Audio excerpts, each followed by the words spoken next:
Hello everyone. ये आपकी first unit of psychology है और जिसको आज हम पढ़ने वाले हैं बहुत ही अच्छे तरीके से। तो इसको आपको ध्यान से देखना है, बहुत इंपॉर्टेंट है।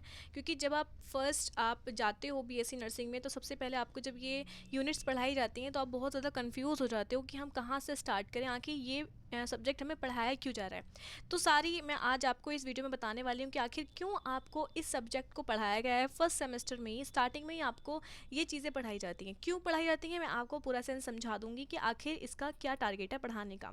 ठीक है, तो सबसे पहले हम इसके इंट्रोडक्शन की बात करते हैं। आपकी यूनिट फर्स्ट है आपके साइकोलॉजी सब्जेक्ट की। अगर आपने ये यूनिट अच्छे से पढ़ ली है तो फिर आप आगे आने वाले जितने भी यूनिट्स हैं उनको अच्छे से कवर कर सकते हो, क्योंकि आपको उसका मीनिंग और सार पता चल जाएगा कि हाँ हम इसलिए पढ़ रहे हैं। ठीक है, तो psychology is an important subject that helps us to understand human behaviour and mental processes. ठीक है, साइकोलॉजी क्या है, एक इम्पोर्टेंट। देखिए, अगर आप बिल्कुल फ्रेशर हैं, आपको बिल्कुल भी इंग्लिश नहीं आती, तो मैं आपको बिल्कुल एक एक वर्ड समझा रही हूँ। ठीक है, लेकिन पढ़ना आपको इंग्लिश में ही है। मैं आपको अगर यहाँ पर हिंदी में पढ़ाती हूँ तो आपके लिए प्रॉब्लम होगी, फिर आपको हिंदी में ही पढ़ने की आदत होगी। लेकिन फिर भी आप जब भी अपने नोट्स पढ़ते हैं, याद करते हैं या फिर आपको समझते हैं तो आप उनका ट्रांसलेशन आप उनको निकाल सकते हैं गूगल पे। ठीक है, अभी पढ़ते हैं कि आखिर साइकोलॉजी है क्या। साइकोलॉजी, ठीक है, psychology is an important subject. ये एक इम्पोर्टेंट सब्जेक्ट है that helps us to understand, जो कि मदद करता है अंडरस्टैंड समझने में ह्यूमन बिहेवियर। यानी कि ह्यूमन क्या होता है आपको पता ही है ना, एक व्यक्ति, एक मनुष्य, उसका बिहेवियर यानी उसका व्यवहार, एंड मेंटल प्रोसेसेस और उसका मानसिक गतिविधि। ठीक है, तो ये होता है एक साइकोलॉजी का मतलब। साइकोलॉजी क्या है, एक ऐसा सब्जेक्ट है जो हमें समझने में एक इंसान के, एक मनुष्य के व्यवहार को और उसके मेंटल प्रोसेसेस और उसके मानसिक गतिविधियों को समझने में मदद करता है। It studies how a person, ये आपको समझाता है या सिखाता है कि हाउ अ पर्सन, कैसे एक व्यक्ति थिंक्स, सोचता है, फील्स, महसूस करता है, एंड बिहेव्स और व्यवहार करता है इन डिफरेंट सिचुएशन, अलग अलग सिचुएशंस में, अलग अलग परिस्थितियों में, स्थितियों में। ठीक है, तो साइकोलॉजी का ये मतलब है। अब दोबारा से हम एक बार इसको रिकॉल कर लेते हैं। ओके, अब इसमें एक बार एक लाइन में बता देती हूँ मैं। Psychology is an important subject that helps us to understand human behaviour and mental processes. It studies how a person thinks, feels and behaves up different situation. ठीक है, ये साइकोलॉजी एक बहुत इम्पोर्टेंट विषय है जो हमें समझने में मदद करता है एक व्यक्ति के व्यवहार को और उसकी मानसिक गतिविधियों को। और ये आपको सिखाता है कि एक व्यक्ति कैसे सोचता है, क्या महसूस करता है और कैसे बिहेव करता है अपने डिफरेंट यानी कि अलग अलग स्थितियों में। ठीक है, समझ में आ गया। ओके, इन नर्सिंग साइकोलॉजी, देखिए आगे इन चीज़ों को स्किप करते हैं, आप अपने नोट्स में लिख सकते हो, नोट्स के लिए। ठीक है, ठीक है, अब हम आगे चलते हैं। ये देखिए डेफिनेशन ऑफ साइकोलॉजी, हम साइकोलॉजी की डेफिनेशन हम पढ़ते हैं यहाँ पर कि आखिर इसकी परिभाषा क्या है। देखिए, किसी भी आपको एग्ज़ाम में जब आपको कुछ आए तो आपको सबसे पहले इंट्रोडक्शन लिखना है, फिर उसके बाद डेफिनेशन लिखना है। तो डेफिनेशन की अगर हम बात करें तो डेफिनेशन नंबर फर्स्ट यहाँ पर, psychology is a scientific study of human behaviour and mental processes. Psychology क्या है, एक साइंटिफिक स्टडी है। ठीक है, साइंटिफिक स्टडी है ये। ठीक है, उसकी वैज्ञानिक स्टडी है ऑफ बिहेवियर, यानी कि किसको समझने के लिए, बिहेवियर, व्यवहार को, और मेंटल प्रोसेसेस यानी कि आपके मानसिक गतिविधियों को। ठीक है, मानसिक जो गतिविधि होती है उनको समझने की एक साइंटिफिक स्टडी है ये। ठीक है, वैज्ञानिक स्टडी है।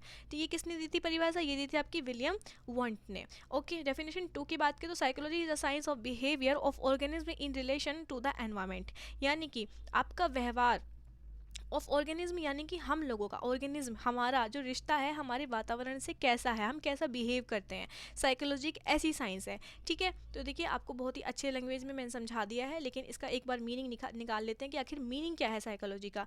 ये सबसे इंपॉर्टेंट है। जब भी आपको टेस्ट दें या फिर आपके एग्जाम में आ जाता है साइकोलॉजी क्या है, तो आपको मीनिंग के साथ अगर आप लिखते हैं तो एग्जामिनर पर जो है आपका इंप्रेशन अच्छा पड़ता है। तो अगर मीनिंग की बात करें, meaning of psychology, the word psychology comes from 2 Greek word. ये 2 ग्रीक वर्ड से लिया गया है आपका साइकोलॉजी। कौन कौन से ग्रीक वर्ड्स हैं, साइकी एंड लोगोस। ठीक है, उनको मिला के आपका ये साइकोलॉजी बना है। तो इनको अगर हम तोड़ देंगे, साइकी एंड लोगोस, ठीक है, ये लोगोस, इसको लोगोस कर दिया और इसका साइको को साइकी, ये आपके 2 वर्ड हैं ग्रीक।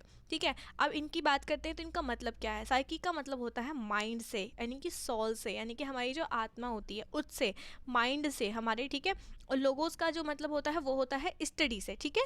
तो हम किसकी स्टडी करते हैं साइकोलॉजी में? माइंड की स्टडी, ओके। माइंड के बारे में पढ़ते हैं कि माइंड से ही तो हमारा बिहेवियर चलता है, हमारा जो कैसे हम इंटरेक्ट करते हैं लोगों से, वही चीज़ें तो हमारा ये माइंड डिसाइड करता है। तो हम माइंड की स्टडी करते हैं, ठीक है, कि कौन व्यक्ति कैसा बिहेव कर रहा है आपकी अपनी सिचुएशन में, डिफरेंट डिफरेंट सिचुएशंस में, ठीक है।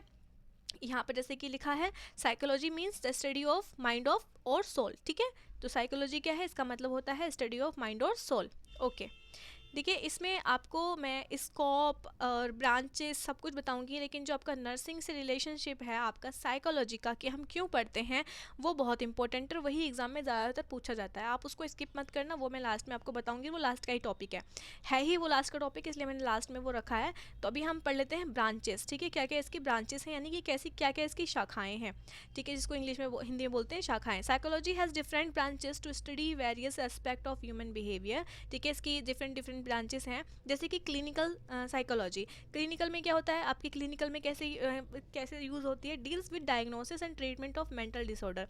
क्लिनिकल में हम साइकोलॉजी का यूज़ करते हैं डायग्नोसिस यानी कि जांचने के लिए, और ट्रीटमेंट यानी कि ट्रीटमेंट करने के लिए, इनके उपचार देने के लिए। मेंटल डिसऑर्डर्स यानी कि जो बीमारियां होती हैं आपके मेंटल हेल्थ से रिलेटेड, उनको जांचने के लिए और डायग्नोस करने के लिए हमारी जो साइकोलॉजी है वो हमारी क्लिनिकल साइकोलॉजी में यूज़ होती है, ठीक है। वैसे ही आपका आता है डेवलपमेंटल साइकोलॉजी। तो डेवलपमेंटल साइकोलॉजी की बात करें तो studies growth and development from infancy to old age, ठीक है। डेवलपमेंट का मतलब होता है कि किसी भी चीज़ की ग्रोथ, ठीक है, उसमें कैसे हमारी साइकोलॉजी काम आती है। तो स्टडीज़ ग्रोथ की स्टडी करना, और development from infancy to old age, यानी कि बचपन से, यानी कि इन्फेसी यानी कि इन्फेंट से बड़े बुजुर्ग तक होने तक का जो डेवलपमेंट और ग्रोथ होता है उसकी स्टडी करना उसे कहते हैं हम डेवलपमेंटल साइकोलॉजी। तो ये हमारी एक ब्रांच है। उसके बाद बात करते हैं कि मतलब ब्रांच का मतलब है यूज़ कहाँ कहाँ होती है, ठीक है, ओके। तो आपका आता है social psychology, focuses on behaviour of individual in a group और सोसाइटी। सोशल यानी कि फोकस होता है किस पर? बिहेवियर पर, ऑफ इंडिविजुअल के बिहेवियर पर, इन अ ग्रुप ऑफ सोसाइटी यानी कि एक ग्रुप और सोसाइटी, ठीक है। तो हम एक इसमें क्या जांचते हैं, इसमें क्या डायग्नोज करते हैं, इसमें क्या देखते हैं, हम क्या देखते हैं, एक इंडिविजुअल और एक मतलब इसमें एक इंडिविजुअल्स का बिहेवियर देखते हैं आपके ग्रुप में और सोसाइटी में, ठीक है। इसे बोलते हैं social psychology, okay. Educational psychology क्या है? Educational psychology deals with learning, teaching and student behaviour. अब एजुकेशनल में हम क्या ही देखेंगे? लर्निंग यानी कि क्या सीख रहे हैं, क्या पढ़ रहे हैं, और कैसा हमारा स्टूडेंट का बिहेवियर है, ये होती है हमारी एजुकेशनल साइकोलॉजी। इनको आप अच्छे से डिस्क्राइब करके नीचे और 2-4 लाइन ऐड कर सकते हो, ठीक है। एब नॉर्मल साइकोलॉजी क्या होती है? स्टडीज़ एब normal behaviour and mental illness, ठीक है। इसमें स्टडी करते हैं आपके एबनॉर्मल बिहेवियर की एंड मेंटल इलनेस की, जो भी हमारी मानसिक बीमारियां होती हैं उनकी स्टडीज़ करते हैं, ठीक है। स्कोप ऑफ साइकोलॉजी के स्कोप की अगर हम बात करें तो scope refers to the areas, एक मिनट कॉल। तो स्कोप की अगर हम बात करें साइकोलॉजी के स्कोप की, तो scope refers to the areas where psychology is applied, ठीक है। स्कोप का मतलब क्या होता है कि स्कोप जो है उसका मतलब होता है कि ऐसे एरिया जहाँ पर आपकी साइकोलॉजी अप्लाइड होती है, यानी कि साइकोलॉजी वहाँ पर यूज़ होती है। जैसे कि फर्स्ट है आपकी अंडरस्टैंडिंग बिहेवियर, यानी कि बिहेवियर को अंडरस्टैंड करने के लिए, बिहेवियर को समझने में, व्यवहार को समझने में, ये हमारी साइकोलॉजी हम यूज़ करते हैं।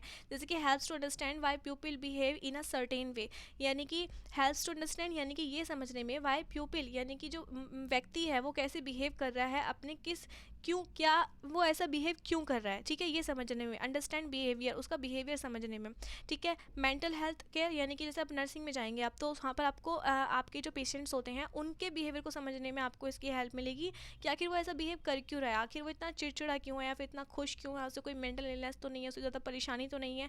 यहाँ पर आपकी साइकोलॉजी यानी कि उसके माइंड के प्रोसेसेस को समझने में यहाँ पर आपकी साइकोलॉजी यूज़ होती है। मेंटल हेल्थ केयर यानी कि हेल्प्स इन मैनेजिंग स्ट्रेस, यानी कि आपका जो मेंटल हेल्थ केयर है वो helps in managing stress. Mental health care यानी कि आपकी केयर देने में, मेंटल हेल्थ को केयर देने में, जैसे कि स्ट्रेस को और एंजाइटी को और इमोशनल प्रॉब्लम्स को, ठीक है। यहाँ पर आपकी साइकोलॉजी यूज़ होती है स्ट्रेस को, एंजाइटी को एंड इमोशनल प्रॉब्लम्स को, ठीक है। तो इस तरह से आप मेंटल हेल्थ केयर यानी कि मानसिक जो उनकी केयर देने के लिए को हेल्प करते हैं, यानी कि साइकोलॉजी आपकी यहाँ पर यूज़ होती है। ठीक है, आगे बढ़ते हैं। पर्सनैलिटी डेवलपमेंट, यानी कि अपनी पर्सनैलिटी को डेवलपमेंट करने के लिए, ठीक है, पर्सनैलिटी के डेवलपमेंट के लिए साइकोलॉजी यूज़ होती है। जैसे कि इम्प्रूव कॉन्फिडेंस, ठीक है, अगर आपका माइंड आप सोचेंगे दिमाग से और अच्छा अपने अंदर कॉन्फिडेंस लाएंगे, तो वो भी आपका माइंड ही वर्क करता है ना, कि आप कैसे बिहेव करते हो, कॉन्फिडेंस के साथ बिहेव करते हो, कैसे कम्युनिकेट करते हो, यहाँ पर भी आपकी पर्सनैलिटी डेवलपमेंट होती है, यानी कि किस तरह से कम्युनिकेट करते हो और कैसे बिहेवियर करते हो, कैसे बिहेव करते हो, उस चीज़ से भी तो आपकी पर्सनैलिटी पे इफेक्ट पड़ता है ना। और पर्सनैलिटी डिपेंड करती है आपकी साइकोलॉजी की, आप कैसे बिहेव कर रहे हो, बिहेव का ही तो सारा खेल है यहाँ पर। तो कॉन्फिडेंस यानी कि कॉन्फिडेंस के साथ बात करना, कम्युनिकेशन यानी कि अच्छा कम्युनिकेशन डेवलपमेंट करना, बिहेवियर यानी कि अच्छा बिहेव लाना, तो उस चीज़ से ही आपकी पर्सनैलिटी में डेवलपमेंट आता है। तो वो भी एक स्टडी है आपकी साइकोलॉजी की, यानी कि साइकोलॉजी आपकी यहाँ पर भी यूज़ होती है, कि आपका माइंड वर्क करता है कि हमें किस तरह से बात करनी है, किस तरह से बिहेव करना है, जिससे आपकी पर्सनैलिटी डेवलप होती है। और यही हम साइकोलॉजी का यूज़ करते हैं। अगर हम नर्सिंग फील्ड की बात करें तो help nurses to understand patient needs to provide better care. ठीक है, तो नर्सिंग अगर फील्ड की बात करें तो help nurses to understand patient need to provide better care. ठीक है, तो यहाँ पर क्या होता है, नर्सेज टू अंडरस्टैंड, यहाँ पर जो है help nurses to understand patient need.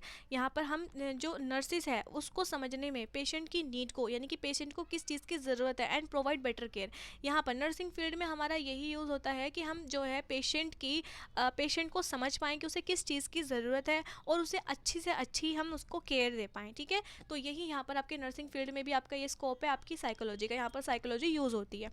Education and society improve teaching method and social relationship. ठीक है, यहाँ पर इम्प्रूव यानी कि एजुकेशन एंड सोसाइटी में इम्प्रूव टीचिंग, यहाँ पर टीचिंग को इम्प्रूव करना, मेथड्स एंड सोशल रिलेशनशिप, और जो आपकी सोशल रिलेशनशिप होती हैं उनको इम्प्रूव करना। ठीक है, यहाँ पर आप ये यूज़ होती है आपकी सोसाइटी में। ठीक है, यानी कि अच्छे से बिहेव करना और अपनी पढ़ाई और जो आपका एजुकेशन का सिस्टम है उसको अच्छे से बढ़ाना, उसको अच्छा लेकर जाना, तो वही आपके एजुकेशन एंड सोसाइटी में आपका स्कोप होता है साइकोलॉजी का। ठीक है, अभी ये आपके स्कोप हो गए हैं, ब्रांचेस हो गए हैं। अब बात करते हैं नेचर की। तो नेचर ऑफ साइकोलॉजी में क्या है आपका, तो नेचर मीन्स तो basic characteristics of psychology. Nature का मतलब क्या है कि इसकी जो बेसिक करेक्टरिस्टिक्स क्या है ना, करेक्टरिस्टिक्स यानी कि लक्षण क्या है साइकोलॉजी के। तो साइंटिफिक नेचर क्या है आपका, ठीक है, साइंटिफिक नेचर सबसे पहले आता है। साइंटिफिक नेचर, ये एक साइंटिफिक नेचर की है। Psychology is a science because it use observation experiments. ठीक है, साइंटिफिक का मतलब वैज्ञानिक। ठीक है, वैज्ञानिक, तो साइकोलॉजी एक साइंस है, ये भी एक क्या है, विज्ञान है। बिकॉज क्योंकि इट यूजेज, ये इस्तेमाल होता है ऑब्जर्वेशन, यानी कि ऑब्जर्व करने में और एक्सपेरिमेंट्स करने में। एक्सपेरिमेंट्स भी तो करते हो ना आप, ये देखते हो कि हाँ भाई इसको ये मेंटल इलनेस है, तो फिर वहाँ पर उसको ट्रीट करते हो, डायग्नोज करने की कोशिश करते हो, तो वो एक्सपेरिमेंट्स में ही आता है। ऑब्जर्व यानी कि उसको देखते हो, डायग्नोज करते हो, ऑब्जर्व करते हो। तो साइंटिफिक नेचर, इसका जो नेचर है वो एक साइंटिफिक वे में है, यानी कि साइंस है, ये एक विज्ञान है। साइकोलॉजी कोई ऐसा वैसा ज्ञान नहीं है, ये एक विज्ञान है। Study of behaviour of mind, ये क्या है, ये एक स्टडी है आपके बिहेवियर की और माइंड की। ठीक है, it studies both action and mental processes.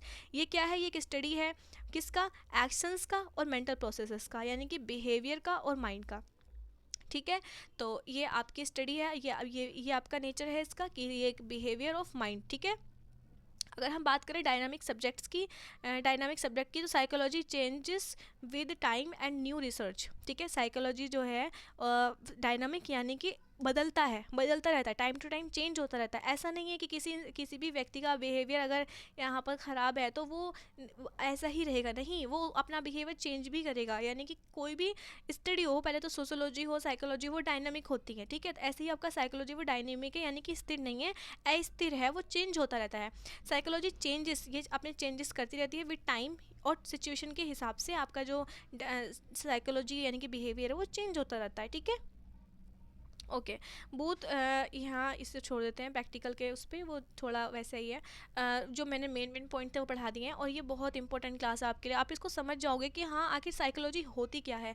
ठीक है, तो ये अगर चीज़ समझ में आ गई तो आगे की जो यूनिट्स हैं वो आराम से पढ़ सकते हो आप। ये बहुत इंपॉर्टेंट यूनिट है, roles of psychology in nursing. Nursing में साइकोलॉजी का क्या रोल है, psychology plays a very important role in nursing practices. ठीक है, बहुत ज़्यादा इंपॉर्टेंट रोल प्ले करती है। क्या इंपॉर्टेंट रोल प्ले करती है, अंडरस्टैंडिंग पेशेंट बिहेवियर। अब आप नर्स का क्या रोल रहता है, पेशेंट के बिहेवियर को समझने में। Helps nurses to understand patient emotions, यानी कि उसके इमोशंस को, उसे किस चीज़ से डर लग रहा है, उसके रिएक्शंस को, उसको समझने में एक नर्स आपकी हेल्प होती है अगर वो साइकोलॉजी पढ़ी हुई है। ऐसा नहीं कि पेशेंट आपका गंदा बिहेव कर रहा है, अच्छा बिहेव कर रहा है, वो उसको समझे ही ना कि क्यों कर रहा है, किस लिए कर रहा है। उसको समझने में तो नर्स को हेल्प हेल्प होती है ना साइकोलॉजी से, कि उसको पता है कि अगर पेशेंट इस तरह से बिहेव कर रहा है तो कुछ ना कुछ बात है ना। इसलिए अंडरस्टैंडिंग पेशेंट बिहेवियर, तो पेशेंट के बिहेवियर को समझने में ये आपकी साइकोलॉजी यूज़ होती है। इफेक्टिव कम्युनिकेशन, अच्छा कम्युनिकेशन के लिए, अच्छी कम्युनिकेशन के लिए आपकी जो साइकोलॉजी है वो यूज़ होती है। जैसे कि इम्प्रूव्स कम्युनिकेशन, अगर हम कम्युनिकेशन में हमें पता है कि हमें उस व्यक्ति के सामने उस तरह से बात करनी है, हमारा माइंड वर्क करता है, हमें पता है कि हमें वैसे बिहेव करना है, तो हमारा कम्युनिकेशन में इम्प्रूव करना है, तो उससे हमारी पर्सनैलिटी डेवलपमेंट होगी। और इफेक्टिव कम्युनिकेशन, और हम अगर नर्सिस की बात करें तो हम अपना जो कम्युनिकेशन है वो डेवलप करेंगे। हमें पता है कि हमें इस पेशेंट से इस तरह से बात करनी है, क्योंकि इसको ये वाली इलनेस है, तो हमें वहाँ पर क्या होता है, उससे इफेक्ट पड़ता है मेरे कम्युनिकेशन पर, और उस केयर पे भी इफेक्ट पड़ता है। यानी कि साइकोलॉजी यहाँ पर अच्छे से ऐसे यूज़ होती है between nurse and patient. Okay, तो इमोशनल सपोर्ट, अगर किसी को कोई प्रॉब्लम है तो हम उसको सपोर्ट करेंगे, हम उसको जो ना पेशेंट को केयर देंगे, ठीक है, इमोशनल केयर देंगे उसको, ठीक है, कि आप परेशान ना हो, ठीक हो जाओगे। तो सब साइकोलॉजी हमारी सिखाती है। स्ट्रेस मैनेजमेंट, यानी कि helps both nurses and patient to manage stress, यानी कि ये हेल्प्स करती है नर्सिस को और पेशेंट को स्ट्रेस दूर करने के लिए, ठीक है। बिल्डिंग थेरेपेटिक रिलेशनशिप, थेरेपेटिक का मतलब होता है आपके जो आपका ट्रीटमेंट या फिर जो नर्सिंग केयर होती है या फिर ट्रीटमेंट होता है, उसको बिल्ड करने के लिए रिलेशनशिप, यानी कि वो बिल्ड होता है, उससे अच्छा आपका थेरेपेटिक कम्युनिकेशन रिलेशनशिप बन जाता है, यानी कि ट्रीटमेंट अच्छा हो सकता है, ठीक है। Create trust and cooperation between nurse and patients, ठीक है। यहाँ पर क्या होता है, आपका जो ट्रस्ट है, भरोसा है, और कोऑपरेशन यानी कि आपस में कोऑपरेट करके काम करना बिटवीन नर्स एंड पेशेंट, वो भी डेवलप होता है, वो बिल्ड अप होता है, ठीक है। ठीक है। बेटर पेशेंट केयर, हम अगर हमें समझ जाते हैं कि इस पेशेंट को ये परेशानी है और हमें उसके साथ कैसे बिहेव करना है, तो उससे क्या होगा, पेशेंट की जो केयर है हम अच्छे से कर पाएंगे। Improve quality of care and treatment outcomes, ठीक है, तो ट्रीटमेंट है उस पर भी अच्छा इफेक्ट पड़ेगा, और जो क्वालिटी है केयर की वो भी हम बढ़ाएंगे। अगर हमें पता चल जाए कि हाँ इस पेशेंट को ये प्रॉब्लम है, अगर वो चिड़चिड़ा भी है तो कोई दिक्कत नहीं, हम उसे समझना है और अच्छी केयर प्रोवाइड करनी है। तो यही एक नर्स का काम होता है। कंक्लूजन है, तो यहाँ पर आपको भी psychology is an essential subject in BSc nursing. It is help nurses to understand human behavior, mental processes, and patient needs. It improves communication, emotional care, and overall patient treatment, ठीक है। तो ये इसलिए आपका कंक्लूजन ही पूरा आपका ये निकल कर आ गया फर्स्ट यूनिट का। तो ये थी आपकी फर्स्ट यूनिट, जो कि बहुत इंपॉर्टेंट थी, और मैंने इसको 15 मिनट के अंदर ही आपको बहुत अच्छे से समझा दिया है। जो हेडिंग्स मैंने आपको यहाँ पर दी हैं, जिनको अच्छे से डिस्क्राइब नहीं किया है, लेकिन मैंने यहाँ पर आपको सिर्फ समझाया है, तो आप इनको अच्छे से डिस्क्राइब करके लिख सकते हो। मैंने सिर्फ यहाँ पर आपकी यूनिट जो है वो आपको अच्छे से समझा दी है, अपनी बुक की भी हेल्प ले सकते हो आप, ठीक है। किस तरह से लिखना है आप धीरे धीरे समझ जाओगे, अभी आप फर्स्ट सेमेस्टर में हो, तो इसलिए आपको अभी लिखना नहीं आता होगा इतना, लेकिन धीरे धीरे आपको वो भी लिखना आ जाएगा। Thank you so much. अगर वीडियो पसंद आया हो तो आप इस वीडियो को लाइक करना, चैनल को सब्सक्राइब करना। थैंक